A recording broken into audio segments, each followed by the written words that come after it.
పేద మనసుకి పెళ్ళంటే అతిథులెవ్వరు రారమ్మా.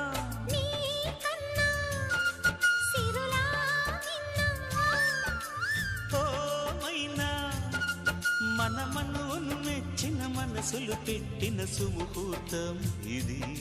మధువై రానా మరి కిలకిల నవ్వే కోయిల కోసం వచ్చింది మధుమాసం. మిలమిల మెరిసే చంద్రుడి కోసం తెర తీసెను సాయంత్రం. జోలగా లాలించగా నీ నీడ దొరికింది. కమ్మగా కలలీయగా నీ తోడు నాకుంది.